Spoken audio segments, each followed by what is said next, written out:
राधे राधे भक्तों। अर्जुन कहने लगे कि हे जगदीश्वर, आप कृपया करके मुझे अश्विन माह के शुक्ल पक्ष की एकादशी के विषय में बताएं। इस एकादशी का क्या नाम है तथा इसके व्रत का क्या विधान है? इसका व्रत करने से किस फल की प्राप्ति होती है? कृपया यह सब विधान पूर्वक कहिए। भगवान श्री कृष्ण ने कहा, हे कुंती नंदन, अश्विन माह के शुक्ल पक्ष की एकादशी का नाम पाप कुंचा एकादशी है।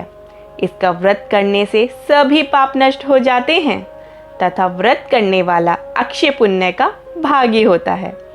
अश्विन शुक्ल एकादशी के दिन इच्छित फल की प्राप्ति के लिए भगवान विष्णु का पूजन करना चाहिए। इस पूजन के द्वारा मनुष्य को स्वर्ग लोक की प्राप्ति होती है।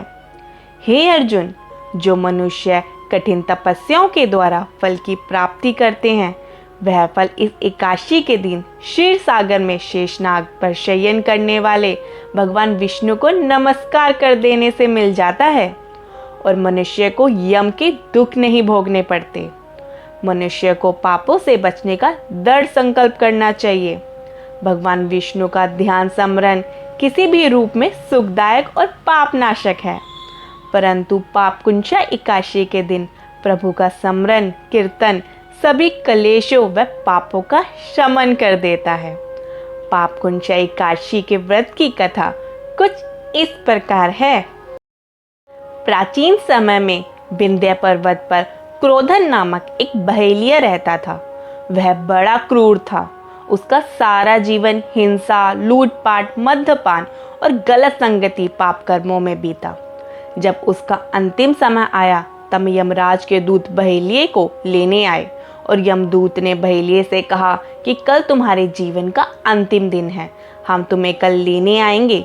यह बात सुनकर बहेलिया बहुत भयभीत हो गया और महिषी अंगिरा के आश्रम में पहुंचा और महिषी अंगिरा के चरणों पर गिरकर प्रार्थना करने लगा, हे ऋषिवर, मैंने जीवन भर पाप कर्म ही किए हैं। कृपया कर मुझे कोई ऐसा उपाय बताएं जिससे मेरे सारे पाप मिट जाएं और मोक्ष की प्राप्ति हो। उसके निवेदन पर महिषी अंगिरा ने उसे अश्विन शुक्ल की पाप कुंचा एकादशी का विधि पूर्वक व्रत करके को कहा। महिषी अंगिरा के कहे अनुसार उस बहेलिया ने यह व्रत किया और किए गए सारे पापों से छुटकारा पा लिया और इस व्रत के पूजन के बल से भगवान की कृपा से वह विष्णु लोक को गया।